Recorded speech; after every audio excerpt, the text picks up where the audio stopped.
I kind of had a hard time understanding this question because I don't know if it means like grown lab meat or GMOs, bioengineered food, stuff like that, or if it means like should we make an artificial world to live in to combat climate change and pollution? And for my answer for that would be no, absolutely not. Do I think that we could do certain stuff like engineer biotic and abiotic factors to combat climate change and pollution? Absolutely. I think that we could. I don't have anything that I could even think of that could do that, but I think stuff like GMOs are absolutely amazing, and I know that that's a really controversial topic, but they do a lot of good. They reduce the use of pesticides, which is a pollutant. So they're engineered to do that, and that's a great example of that. I think lab grown meat is not good. I think that is just more pollution and more climate change, like just adding to the factory buildup, and it's not healthy for humans, and that's just another thing that we should not ever do. And I think it's just absolutely disgusting.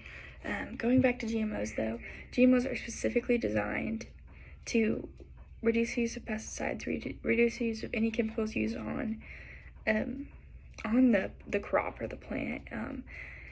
They grow faster in a shorter period of time so that we can feed our growing population, and they're just absolutely genius. And they have actually been around for hundreds and hundreds of years, because if you look at a carrot that was 200 years ago, it's so much different, but we have modified it to grow bigger and better so that it can feed our population that is growing.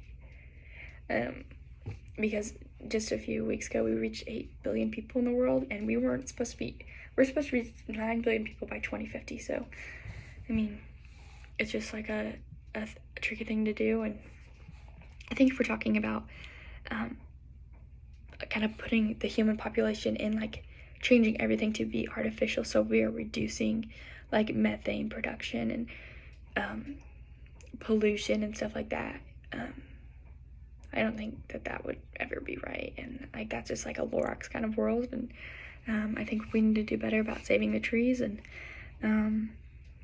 looking after our ocean, and just finding ways to produce agriculture in a more efficient, productive manner.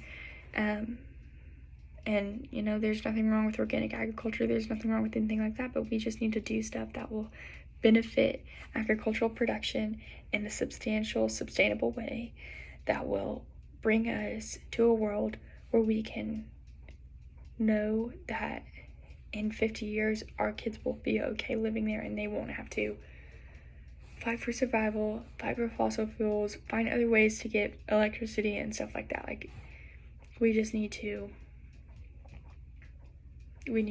work on that, because living in an artificial world would completely destroy the population, but also living the way that we're living now will also destroy the population. And I think it's super important to remember that.